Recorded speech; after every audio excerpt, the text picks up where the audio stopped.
Welcome to TMS Insights, the September edition. Ben Clark and Jeremy Hook bringing you the news of the market, and most particularly how we see things going after what's been a heightened period of volatility in the market. August, a month where the market fell very sharply, Ben, 8%. That's sort of very unusual to see falls of that kind. It is recovering a little bit as September moves through, but volatility is still very much there, Ben. And let's maybe just quickly look at that post-reporting season and what it all means, what's happened, and then we'll have a look at the future. So, Ben, clearly China had a big impact. Yep. Our bank's doing capital raisings. Reporting season was overall quite good. Yep. But these were mainly offshore and macro factors. Definitely. I mean, I think China was the thing that started it. And when you look back at when it actually started, it was when the Chinese devalued their currency versus the US dollar, which was effectively them saying our economy is weaker than we're telling everyone. And China, of course, is very hard to get your hand on in terms of trying to work out what's going on there, because a lot of the figures are fudged. Yep. And we really got to try and work that out ourselves. But I think our general sort of view of China is that they're going from a transition of a big investment phase to more of a consumer-driven economy. Yeah. That's not going to be without its stumbles along the way. No. But the central government does have a lot of levers it can pull if things got a bit too worrying. The other thing is, I think the China share market is not the China economy. No, it doesn't sort of necessarily reflect what's going on there. And just to go on that, nor is the Chinese share market in any way like the Australian share market. No. And the participants in that market quite different the way they go about things. Definitely. And so I think our thoughts on China is this is going to happen, but China is still a growth engine for the next several decades, quite likely. Yeah. And things will calm down, I think, in the second half of this year, and the focus will return to fundamentals. And the other big thing, macro, of course, is the US, will they or won't they lift rates? Well, and that was the interesting thing. We were expecting for most of this year that around the September period was when the US rates would rise. So we probably made a view that we'd see some level of volatility associated with that event. Yep. Okay, everybody knew about it probably happening, but the actual event would create the volatility. Now, it hasn't yet happened. No. But was August partly an adjustment ahead of that? Yeah, I think it was. I think people are positioning themselves for the rate rise, which now looks much less likely that it will happen. I mean, got sort of markets are saying it's sort of a 1 in 4 chance that they'll lift rates now. I think they should just get on with it and do it. Yeah. And then it's in the past. But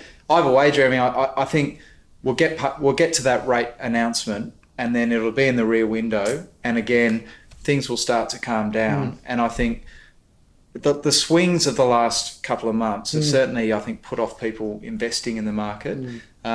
But the fact is we still have 2% interest rates here in Australia. We're quite likely to get an interest rate cut rather than rise as the next one. And if you look at bond markets, they're saying that 2% interest rates are going to be around for a very long period of time. And the yields that you can now get on a lot of great quality businesses, once the volatility starts to die down and people feel more comfortable about going back in, I think then you'll start to see the share market pick up again. Yeah, it's a really good point, and I think that's one that I guess one sector that we should talk about where yields been very much on offer with this sell down is the bank space. And we did talk to the Insights videos about how we might see the banks play out with less earnings growth, more capital having to be raised, and exactly what those banks would perform like in this time of year. And they obviously sold down a lot more than we would have thought. But at those levels, with sound balance sheets, safer businesses, really some value was created. Definitely. I think so. I mean, it was the perfect storm, really, where you had bank capital raisings being done at the same time as we very suddenly had these global sort of ructions hit. And because our market is 33% the banks, if a New York fund manager says, sell Australia, we're worried about China, a third of that selling is in our 4 banks, and that can be unrelated to the bank's fundamentals. But in the short-term periods, that doesn't matter. And I think also, let's face it, there is a bit more concern about a recession in Australia. Yeah, that conversation came up with the June GDP read, which showed a figure of 0.2%, which is well below trend and certainly lower than the 3 quarters. It meant an annual growth rate of 2%, which is still not at trend rates. And then this recession word came out. from some areas. Yeah. And, you know, I think a recession is still unlikely, but if we were to see one, I don't think it's going to be the horror sort of recession that we saw 25 years ago or the GFC. I think it will likely be a very mild recession, and it's not going to have major implications to the banks, mainly because interest rates are already 2%. The biggest driver of equity market valuations is interest rates, the one biggest factor. And that is still very much working in the economy and the share market's favour. It's not like we're going into this time with very high rates and it takes a period to cut those down.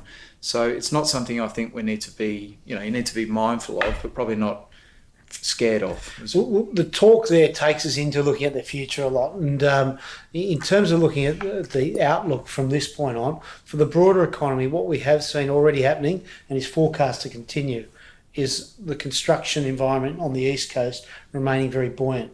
And that's picked up the slack in the resource states, Queensland and WA, and that has been how we've been able to transition so far without receiving economic backward news. So that story should be relatively good, particularly here in Sydney and New South Wales, where the economy is still growing very well. Yeah, absolutely. There is still optimism out there. Yeah.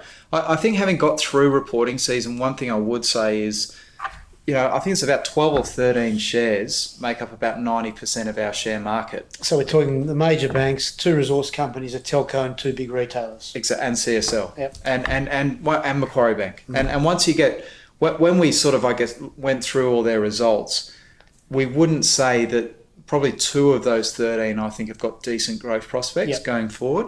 And the rest will pay, in most cases, good dividend yields. They look cheapish now and probably will have share price bounces.